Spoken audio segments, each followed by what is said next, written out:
여러분 안녕하십니까? 뉴스라이브 문을 엽니다. 지난 한 주간 코로나 일일 확진자 평균은 75명. 사회적 거리두기 1단계로 완화된 첫 주인 지지난주에 비하면 13명이 늘었습니다. 요양시설과 병원 등의 확산이 이어지고 있고 어제는 성수고등학교 3학년 학생이 확진 판정을 받기도 했습니다. 조금만 느슨해지면 다시 활개를 치는 코로나입니다. 나들이 하고 싶은 마음, 놀고 싶은 마음, 조금 억누르는 하루 보내시는 건 어떨까요? 10월 27일 뉴스라이브 지금부터 시작합니다. 오늘의 헤드라인입니다. 오늘 코로나 신규 확진자가 88명으로 나타난 가운데 병원과 학교, 지인 모임 등 산발적인 확산이 계속되고 있습니다.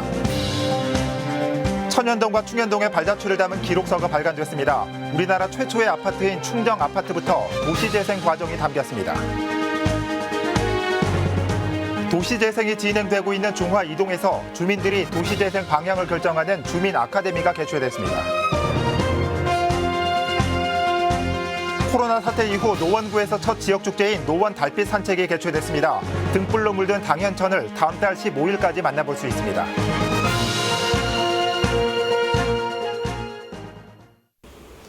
코로나 일일 확진자가 88명으로 나타난 가운데 중앙방역대책본부가 코로나19 위험 요인으로 요양시설과 해외 유입 그리고 가을철 행사를 꼽았습니다. 관련해서 취재기자와 얘기 나눠보겠습니다. 이재용 기자. 네, 보도국입니다. 네, 코로나19 세 가지 위험 요인이 발표됐는데 아무래도 이 세 가지를 더 관심 있게 살피자는 얘기겠죠. 이 위험 요인들 자세히 정리해 주시죠. 네, 첫 번째 위험 요인은 요양시설입니다. 요양시설과 같은 감염이 취약한 시설에서 집단 감염이 계속 이어지고 있다는 이유에서입니다. 때문에 해당 시설의 선제적 검사와 감염 예방관리 교육 등을 더 강화하겠다고 밝혔습니다. 지난 19일부터 수도권의 요양병원과 요양시설 등의 종사자와 이용자를 대상으로 전수조사가 진행되고 있는데요. 여기에 대한 평가를 토대로 비수도권으로 전수조사를 확대하는 방안도 검토 중입니다. 두 번째 위험 요인은 해외 유입인데요. 신규 확진자가 급 증가세를 보이는 국가에 대해서는 발열 기준을 기존 37.5도에서 37.3도로 강화합니다. 또 유증상자의 동행자는 공항 검역 단계에서 진단 검사를 해 지역 사회로의 유입을 사전에 차단한다고 밝혔습니다. 마지막 위험 요인은 가을철 행사입니다. 밀집, 밀폐, 밀집한 환경에서의 행사와 모임의 참석 또는 여행은 자제해달라고 강조했습니다. 이제는 당연한 얘기지만 외출이나 여행을 할 경우엔 마스크 착용과 손 씻기 등 방역수칙을 철저히 준수해 줄 것도 덧붙였습니다. 네. 자, 코로나19 발생 88명입니다. 자세한 수치 짚어주시죠. 네, 오늘 새벽 0시 기준으로 국내 코로나19 누적 확진자 수는 총 26,043명입니다. 어제보다 88명 늘어났습니다. 사망자 수는 460명입니다. 서울의 확진자 수는 어제보다 24명 더 늘어난 5,851명입니다. 사망자 수는 지금까지 76명입니다. 서울의 확진자 현황은 어제 새벽 0시 기준입니다. 개별 선발이나 조사 중인 사례를 의미하는 기타가 3,068건으로 가장 많습니다. 그 다음으로 경로 확인 중이 996건, 성북구 사랑제일교회 관련이 641건 등입니다. 지금까지 코로나19 소식 전해드렸습니다. 네, 이재용 기자 수고했습니다. 코로나19 발생 상황 살펴봤습니다. 한편 서울시가 헬로윈 데이를 앞두고 이태원과 홍대, 강남 일대에서 코로나19 핵심 방역수칙 이행 여부를 집중 점검합니다. 우선 다중이용시설 출입명부 작성 점검과 테이블 간 거리두기, 적정 인원 관리 등 현장 점검에 나섭니다. 헬로윈데이 당일에는 오후 10시부터 다음 날 오전 3시까지 유흥시설을 대상으로 핵심 방역수칙 이행 여부를 집중 점검할 예정입니다. 이번 점검을 통해 위반 업소에는 원스트라이크 아웃제를 적용해 즉시 집합금지나 고발 조치에 나설 방침입니다. 다음 소식입니다. 마을 전체가 도시재생 사업지로 선정돼 도시재생 프로젝트가 진행 중인 중랑구 중화 이동에서 도시재생 아카데미가 열렸습니다. 2달 동안 진행되는 프로젝트를 통해 주민들은 마을을 활성화시키기 위한 다양한 방안을 고민합니다. 보도에 천서연 기자입니다.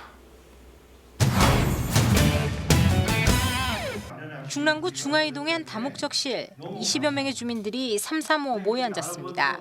마을에 필요한 주민 공동시설은 뭔지 고민해보고 동네를 알리고 홍보할 역사 자원은 없는지, 혹 자투리 공간에 대한 활용 방안은 없는지 등에 대해 각자의 생각을 공유합니다. 주차 금지라고 해가지고 그냥 깡통이나 시멘트 부어서 이렇게 그냥 뚝 세워놓는데 이런 데도 많거든요. 그 담장에 뭐 쓰레기를 올려놓는다든지 그런 식으로 이렇게 보면 곳곳에 있어가지고. 중랑구 중화이동에서 도시재생 아카데미가 열렸습니다. 중화이동은 지난 2018년 서울시 도시재생 사업지로 선정된 곳. 이에 주민들로 하여금 도시재생에 대한 이해를 넓히고 타 지역의 사례를 들여다봄으로써 우리만의 창의적 도시재생 모델을 만들기 위해 열린 겁니다.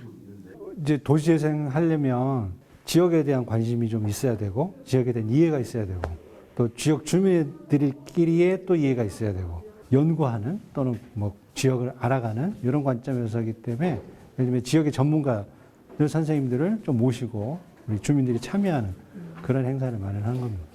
도시재생 아카데미는 4가지 주제로 진행될 예정입니다.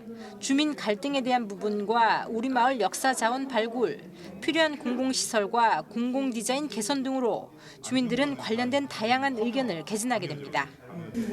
지역에 대한 유래나 그리고 지역의 흐름을 우리가 이해하는 데는 지금 이런 모임이 아주 중요하다고 생각합니다. 그래서 이렇게 알다 보면 우리 지역에 대한 애정도 커갈 거고 그러다 보면 좀 더 좋은 마을, 좀 더 좋은 도시, 좀 더 좋은 나라 만드는 데 도움이 되겠죠. 도시재생 아카데미는 오는 12월까지 진행됩니다. 주민들은 아카데미를 통해 나온 결론을 발표회를 열어 공유하거나 책자로 만들어 동네 사람들과 나누면서 중화이동 도시재생의 밑그림을 그릴 계획입니다. 딜라이브 서울 경기 케이블 TV 천선입니다. 도시재생이 한창인 천연동과 충현동의 어제와 오늘을 확인할 수 있는 기록서가 발간됐습니다.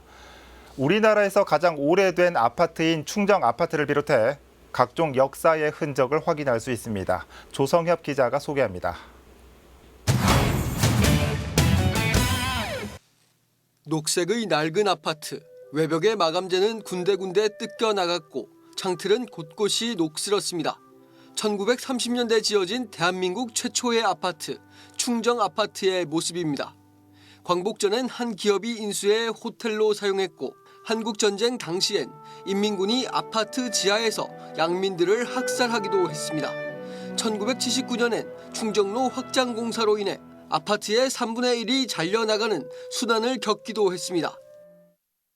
이름하여 영천시장 떡골목, 사람 키를 훌쩍 넘는 찜소태, 갖가지 떡을 쪄내던 곳이지만 재개발을 앞두고 곧 사라질 예정입니다. 서대문구가 충정아파트와 떡골목 등 천연동과 충현동의 도시 변모 과정을 담은 기록서를 발간했습니다. 재개발과 도시재생 과정을 통해 급변하는 도시를 기억하기 위한 것으로 역사와 도시 건축, 생활과 사진 등 4개 주제로 구성했습니다. 생생한 주민 인터뷰와 실측 조사 등을 토대로 18세기 천연정 건립부터 지금의 영천시장이 생겨나기까지의 모습을 600쪽이 넘는 책 속에 가득 채웠습니다. 재개발로 없어지는 그 지역이라든가 이런 주민들의 이제 기록을 남겨놓으면은 이 천연 충현에 대한 이제 영원한 기록이 되겠다 해서 이제 그런 작업은 저희가 했고요. 천연 충현 기록서는 천연동과 충현동 주민센터, 국립중앙도서관에서 확인할 수 있습니다. 또 서대문구 홈페이지를 통해서 다운로드할 수 있습니다. 한편 천연동과 충현동은 2022년까지 450억 원을 들여 도시재생 사업을 시행할 예정입니다. 딜라이브 서울 경기 케이블 TV 조성엽입니다.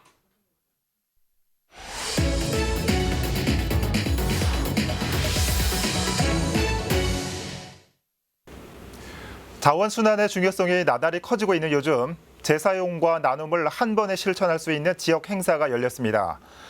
주민들이 자발적으로 꾸민 재활용 플리마켓인데요. 어떤 모습인지 현장에 나가 있는 취재기자 연결해 보겠습니다. 태윤영 기자.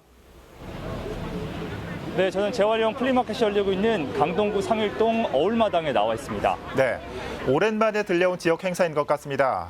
먼저 재활용 플리마켓 현장 분위기는 어떻습니까? 네, 조금 전 10시부터 이 재활용 플리마켓이 시작됐습니다. 플리마켓인 만큼 돗자리를 깔고 중고 물품들을 정리해 놓았는데요. 이른 시간임에도 보실 수 있듯이 많은 주민들이 이곳을 찾았습니다. 현재 코로나19 확산 방지를 위해서 부스 간 거리 두기도 잘 지켜지고 있고 행사장 입구에 이 코로나 안전수칙을 안내하는 음성 안내판도 설치되어 있습니다. 강동 지역 맘카페 주민들이 마련한 이번 행사에 모두 70여 개 팀이 함께 참여했습니다. 행사 취지답게 대부분 중고 제품들이고 간간히 핸드메이드 제품들도 함께 만날 수 있습니다. 또 행사장 한편에는 다 쓴 아이스팩을 방향제로 만들어 볼 수 있는 이색 체험도 함께 준비되어 있습니다. 업사이클 체험장으로 이 같은 업사이클 제품들을 한눈에 바라볼 수 있는 사진전도 함께 준비되어 있습니다. 네. 자, 자원순환에 대한 관심도 높아지는 요즘입니다. 이 재활용 플리마켓 어떤 계기로 개최됐습니까? 네, 조금 더 자세한 이야기를 들어보기 위해서 이번 행사를 마련한 이 주최 측과 이야기 나눠보겠습니다. 이사장님 자리하시죠. 안녕하십니까.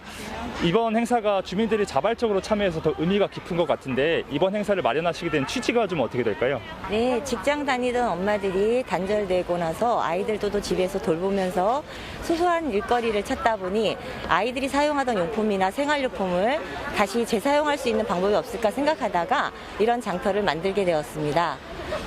거의 이제 아기들 옷이나 이 엄마들 옷 같은 경우는 충분히 입을 수 있는 옷들이고요. 또 집에서 사용하던 일상 용품들도 사용할 수 있는 제품을 가지고 나와서 판매하기 때문에 안심하고 와서 구매하셔도 됩니다. 아까 잠시 언급했지만 이번 장터에서 어떤 제품들을 주로 팔리고 또 이것 이외에 즐길 거리가 있다면 어떤 게 있는지 소개 좀 부탁드리겠습니다. 네, 판매되는 것들은 이제 생활용품도 물론 있지만 주로 이제 아기들 용품이 많아요. 장난감도 그렇고 자전거도 그렇고 나는 사용할 필요가 없는 제품들을 다른 아이들은 필요할 수 있거든요. 나누면서 서로 교환도 하고 그러니까 서로에게 필요한 것들을 구매하고 판매할 수 있는 그런 장터로 취지가 되고요. 또 장터에서는 아이들이 어린이나 이제 유치원이나 아니면 초등학생들이 와서 직접 재사용할 수 있는 용품, 우리가 아이스팩 그거 쓰고 한 번 쓰고 버리잖아요. 그걸 이용하여서 방향제를 만들어요. 직접 체험하면서 집에서 또 사용도 가능하게 해줍니다. 네, 말씀 감사합니다. 네, 감사합니다. 네. 자, 오랜만에 열리는 이 의미 있는 행사가 굉장히 활기차 보입니다. 자, 이 재활용 플리마켓 앞으로도 만날 수 있습니까? 네, 행사는 앞으로도 계속됩니다. 우선 다음 달 9일 이 강동구청 열린뜰에서 올해 3번째 재활용 플리마켓이 열립니다. 이 주민들은 내년 코로나19 상황을 고려해서 매월 1회씩 행사 횟수를 늘려 이 자원순환 활동을 확대해 나갈 예정입니다. 한편 플리마켓을 통한 판매 수익금 일부는 연말에 취약계층을 위해 쓸 예정입니다. 지금까지 상일동에서 전해드렸습니다. 네, 태윤영 기자 잘 들었습니다. 코로나19 속에서도 자원 재사용과 이웃 나눔 활동은 계속되고 있는 모습입니다. 강동구 재활용 플리마켓 현장 연결해 봤습니다.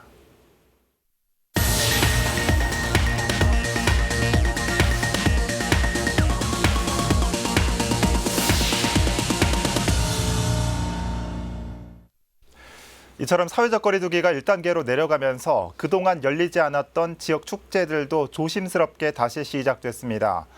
노원구에서는 코로나 속 올해 첫 지역 축제가 열렸는데 당현천에서 펼쳐진 노원 달빛 산책입니다. 보도에 이승준 기자입니다. 은은한 등불이 맑은 개울의 모습을 비춥니다. 아름다운 빛의 향연이 가을밤에 정취를 더합니다. 가족끼리, 연인끼리, 또는 친구끼리 축제 현장을 찾은 주민들은 오색 빛깔의 등을 배경 삼아 추억 쌓기에 한창입니다. 코로나 때문에 바깥에 못 나오잖아요. 근데 오랜만에 즐겁게 오늘 빨리 부지런히 저녁 먹고 나왔어요. 가족과 다 같이. 노원구의 대표 축제인 등축제가 올해는 달빛 산책으로 새롭게 태어났습니다. 200여 점의 예술 작품을 당현천 꽃길을 거닐며 만날 수 있습니다. 희망과 풍요의 상징인 보름달을 소재로 삼은 코로나19 사태 이후 처음 열리는 지역 축제입니다. 이번에 노원 달빛 산책은 저희 노원구의 특색을 살린 고유의 등을 좀 미학적으로 예술적으로 제작을 해서 우리 주민들에게 처음으로 선을 보인 그런 축제라고 할 수가 있고요. 코로나19가 아직 끝나지 않은 만큼 곳곳에서 거리 두기를 강조한 모습이 눈에 띕니다. 작품 전시 구간을 2배로 늘렸고 야외 공연장 좌석엔 꽃 화분을 놔 거리를 띄웠습니다. 또 방역 복장을 입은 예술가들이 하천을 누비며 시민들에게 거리 두기를 강조합니다. 저희들이 할 수 있는 그런 뭐 마임이나 아니면 소품들을 이용해서 뭐 재밌게 해주든지 그런 식으로 해서 좀 시민들 사이의 거리가 가까워질 수 있는데 그걸 계속 환기시켜주는 그런 역할을 하고 있습니다. 사회적 거리 두기가 1단계로 내려오면서 지역 축제들도 하나둘 기지개를 켜고 있습니다. 은은한 빛으로 위로를 전하는 노원 달빛 산책은 다음 달 15일까지 당연천에서 계속됩니다. 딜라이브 서울 경기 케이블 TV 이승준입니다. 매년 이맘때쯤이면 강남구에서는 국제평화 마라톤 대회가 열립니다. 올해는 코로나19 여파로 대회 진행에 변화가 있었는데요. 쉽게 말해 각자 뛰고 기록을 집계하는 방식입니다. 보도에 엄정규 기자입니다. 국제평화마라톤 대회 준비가 한창인 강남구 코엑스입니다. 개회식은 시작됐는데 정작 마라토너들의 모습은 보이지 않습니다. 같은 시각 경기도의 한 공원에 모인 초등학생들. 스마트폰 앱을 켜고 준비 운동을 시작합니다. 이윽고 출발 시간, 카운트와 함께 뜀박질을 시작합니다. 새로운 방식의 마라톤, 아이들의 반응은 뜨겁습니다. 처음 시도해봐가지고 떨리긴 하는데 같이 해가지고 재밌게 참여하면 좋을 것 같아요. 휴대폰 같은 게 없었다면은 진행이 거의 불가능했지만 지금은 이런 스마트 기기가 있으니까 더 편해진 것 같아요. 새로운 경험도 되고 이것에 대해서도 훨씬 더 많이 안 것 같고 6학년 마지막을 이렇게 친구들이랑 같이 코로나인데도 이렇게 하니까는 너무 좋은 것 같아요.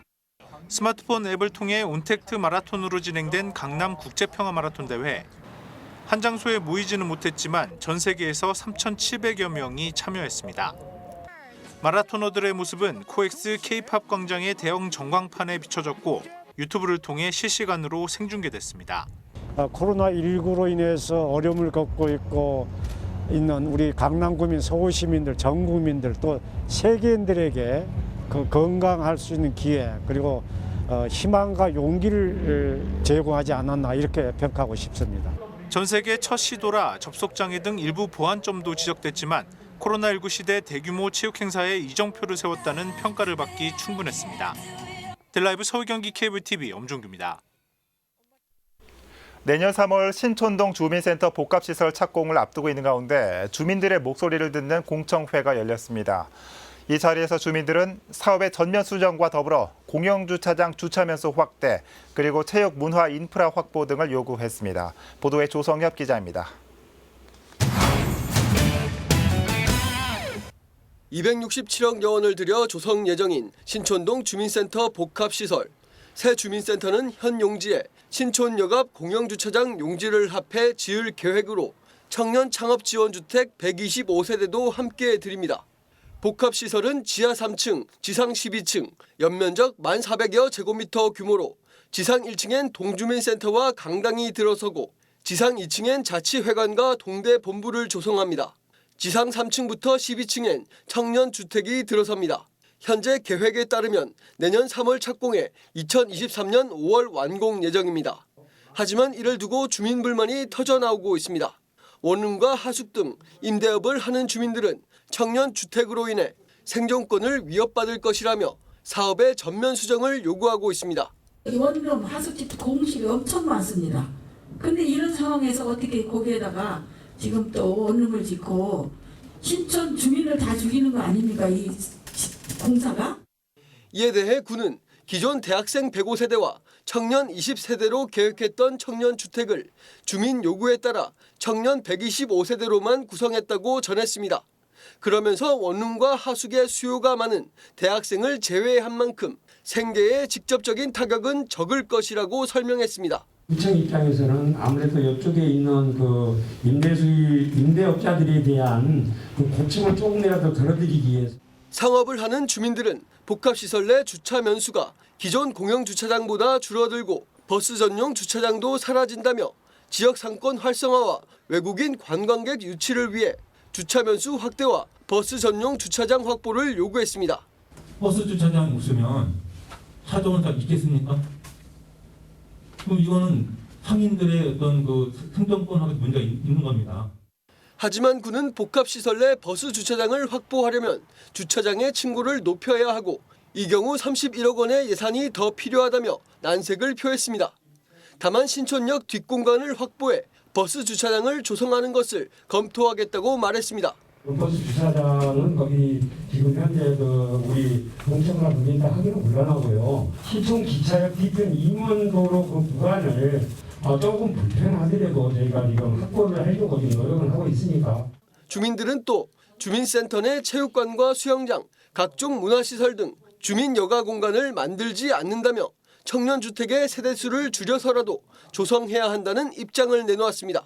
인프라가 추가 확보되지 않는다면 청년주택의 세대수를 조금 줄여서라도 부족한 인프라가 확보되길 요구합니다. 이날 공청회에서 주민들은 구가 설명하는 대부분의 내용에 대해 부정적인 의견을 비췄습니다. 주민들은 공청회 이후에도 일방적인 행정이 진행될 경우 별도의 대책을 강구할 것이라 전했습니다. 딜라이브 서울 경기 케이블 TV 조성엽입니다. 노원구의회가 어제 제263회 임시회를 마무리했습니다. 12일간의 일정으로 열린 이번 임시회에서는 공동주택 지원 조례 일부 개정 조례안과 모계 공방 설치 및 운영 지원에 관한 조례안 등 20건의 안건이 원안대로 의결됐습니다. 한편 5분 발언에서는 청년 임대주택 반대와 동일로변 가로수 정비 등에 대한 내용이 나왔습니다.